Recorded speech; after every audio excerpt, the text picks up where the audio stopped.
Today I'm going to quickly review my alignment just to make sure that everything is in place where it needs to be. I've got some lines on the ground to help me do that.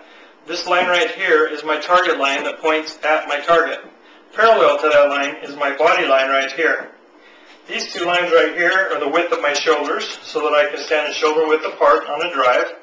This right here is the middle of my stance. And this line right here is for the ball alignment on a drive. On a drive, the ball is placed just off the inside of your left heel. The way that I line up to a drive is I go ahead and stand with the ball just outside of my left heel. I line the club face up to the target so that it's pointing at my target. And I get my correct spine tilt by just bending over at the hips.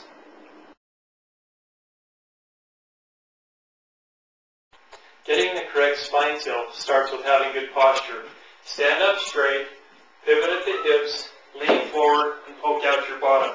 Now, to establish how far you need to lean over, you need to look at a few different things. Number one is where the weight's at in your feet. The weight should be established over the balls of your feet towards the front of your arch, not in your toes, but at the balls of your feet so that your heels feel light. Once you get to that point, another thing to consider is your hands on all full swings, no matter which golf club you're hitting, your hands are always placed beneath your chin. I've got my hands underneath my chin. My arms are hanging freely beneath my chin. I grab the golf club and I grip it. Now I establish a straight line down my forearm, wrist, and hand.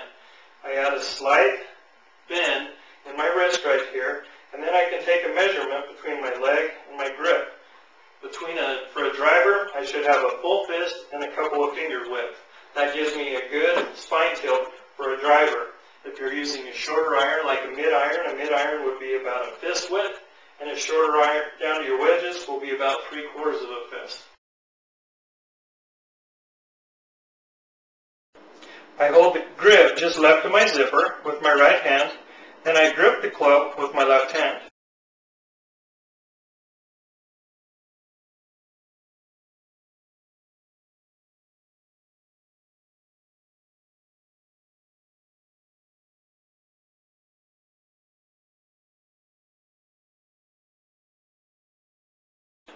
Now that my left hand is on the grip correctly, I reach across and I tilt my spine to the right and grab my grip with my right hand.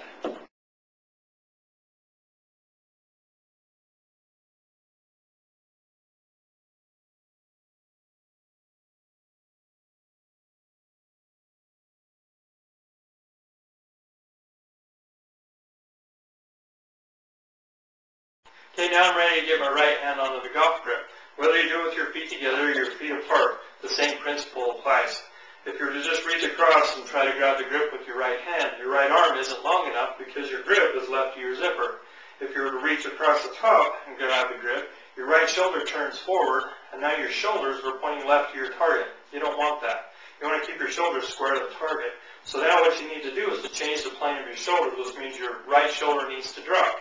And in doing that, to keep your weight evenly balanced between your left and right feet, your hip slides forward just enough for your right shoulder to drop and allows your right hand to get to the grip and keep your shoulders square to the target.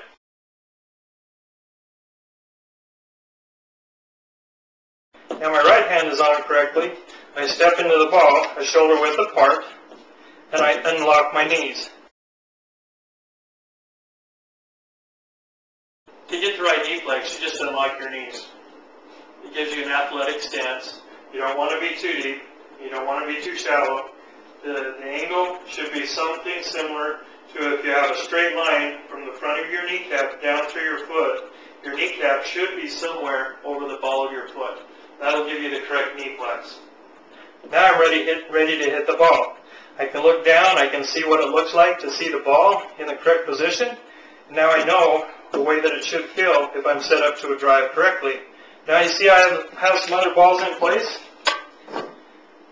Ball number 1 in the middle of my stance is where you place the ball for wedges through an 8-iron. Ball number 2 is for your 7-iron through your 4-iron. Ball number 3 is for your 3-iron through your fairway woods. Now the reason that these are back in your stance a little bit farther than your drive is because every single one of these you're hitting down into the ball, providing backspin. The drive, you're hitting on a sweeping upward swing, and so that the ball doesn't spin as much. So I've got a 7-iron in my hands right here, so I'm going to go ahead and line up the ball number 2. I go ahead and put the ball just a ball forward of the middle of my stance. I've got this line down the middle of my stance. So I go ahead and I place this iron one ball forward off the middle of my stance. I tilt forward the hips to get my correct spine tilt. I hold the club with my right hand and swing my hand over, and I grip it with my left hand. Now I go ahead and get my other spine tilt to get my right hand in position, and then I step out to get the right amount of stability for hitting a 7-iron. Now I know what it feels like to line up to my 7-iron. This exercise is really beneficial if you'll do it enough times so that when you go out to the golf course, you know exactly where everything needs to be placed so that you can hit the ball the same way every single time. I hope that helps you out.